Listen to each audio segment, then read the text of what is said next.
What's up, everybody? Super excited here, and I am headed up to North Michigan. I'm gonna be just outside Gaylord or Greeley. I don't remember which one it is, but I'm going to this place called Smith's Bridge, and I'm hoping that it is clear there. There's a nice pocket in northern Michigan where it is supposed to be clear, and the numbers for the northern lights are looking really strong right now. It is a 2.5-hour drive, and the moon rises at like 12:30-ish, 12 o'clock, and it's a little over a half moon, so it will wash out the aurora quite a bit. As mentioned, the numbers are looking really good, and all I can do is hope for the best because it is quite the long drive up there. And again, I'm hoping for clear skies because I don't want to have to go any further north because I have a scheduled plasma donation in the morning at like 10:30. So, you know, long night and a good day tomorrow with donating plasma. So, here we go.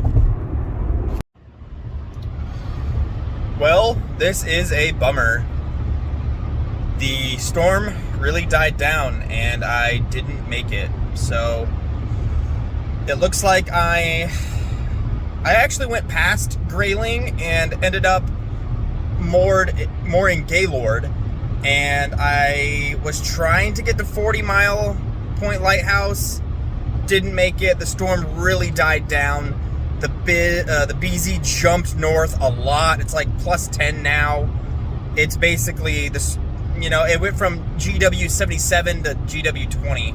So big bummer there, but I'm headed back toward Smith Bridge in Grayling, and I'm just gonna stop there for about 2 hours, do some star trails, maybe stay a little bit long enough, or maybe stay long enough for the moon to come out a little bit to illuminate the foreground so I can get a better shot there. So yeah, that's kind of the plan, and hopefully be home by around 3:30. I just wanted to show everybody kind of what this looks like when you put consecutive images together to create a time-lapse and or a star trail image. And as you can see with these images, it started off kind of pinkish red, and that is because the aurora was still there, just really far away, and it was kind of brightening up the sky with that reddish color. And here's the final star trail image, putting all those previous images together. The next day.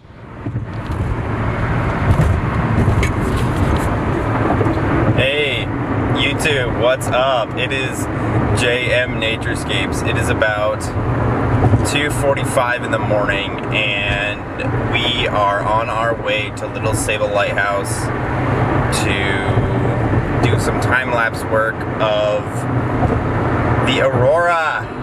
The numbers are absolutely crazy. I quite frankly can't believe it.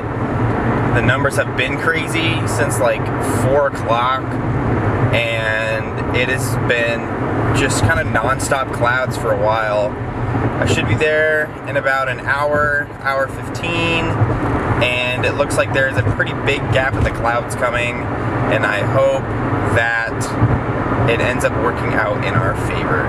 So I look forward to doing this little time lapse and seeing what happens.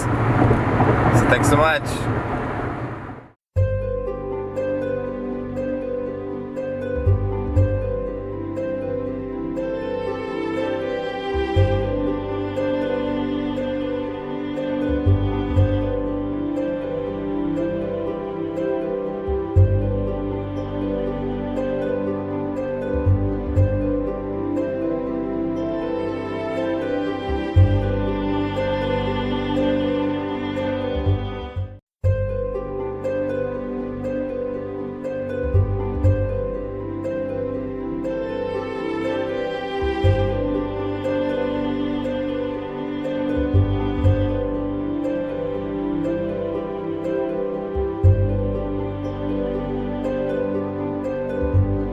So, came out here last night. The aurora has been popping off like crazy this week.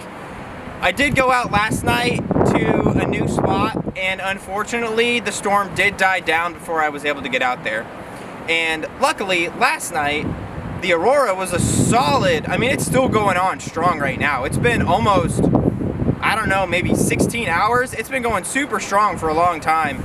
But, you know, as Michigan does, it's super cloudy, or it was super cloudy pretty much all night, and it started to clear about 4 a.m. So, given that the Aurora has this almost ovular shape, and it rotates from the east coast to the west coast, being that it cleared around 4 a.m., it kind of had gone a little bit past its peak for Michigan, because peak is around midnight. And I did learn a pretty valuable lesson with this as well, because I believe it's better to be photographing the Aurora obviously during that peak time, maybe from like 11 to 1 a.m.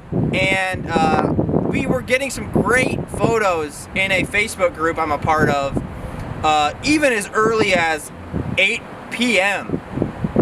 Just pretty much right after twilight was over. So it was a great storm. Unfortunately, the west side was super cloudy.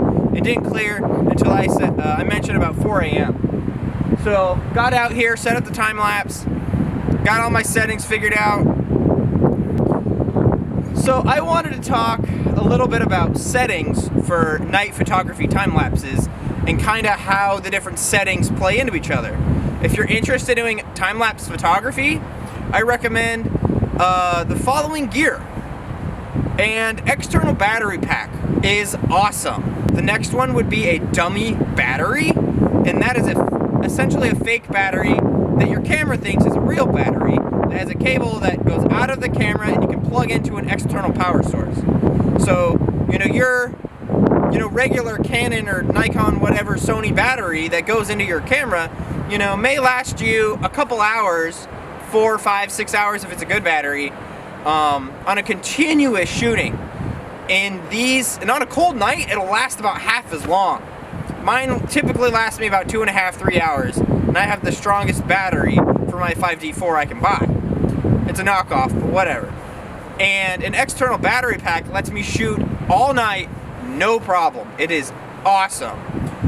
The next thing is an intervalometer, and that will allow your camera to take continuous shots without you doing anything after you set up the correct settings.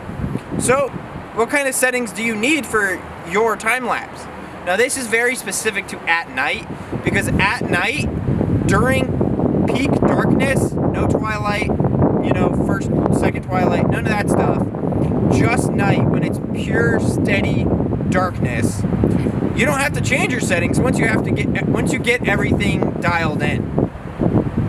So, for example, my 14mm lens, I use the rule of 300, which is a good general rule for really sharp stars for no trailing in a single exposure. I'll take 300, I'll divide that by 14, it's approximately 18. So I round it up and just do a 20-second exposure, and it's great. So I'll take 20-second exposures continuously the entire night. And that's essentially what I did. My 14mm is an f2.8, so I had it at f2.8 to allow the most light in.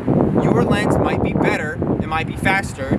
It could be a 1.4, it could be a 1.2. Maybe you have the Sigma 14mm 1.8. You'll get over a whole stop of light than what I'll get. So next, the ISO.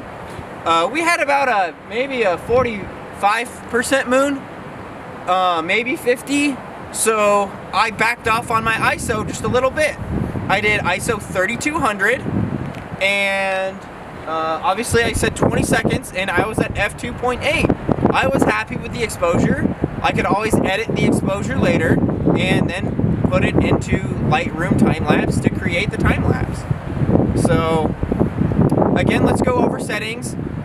Rule of 300. 300 divided by the focal length that you're using.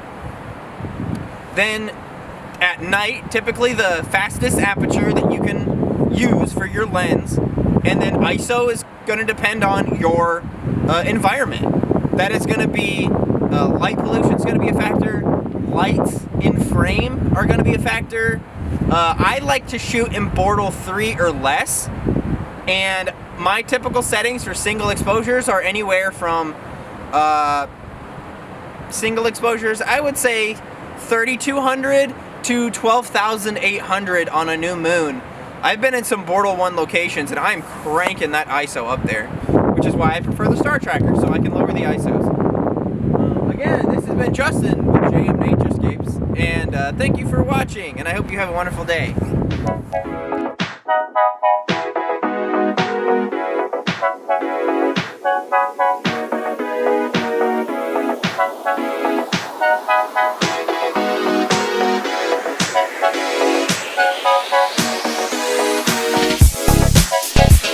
back.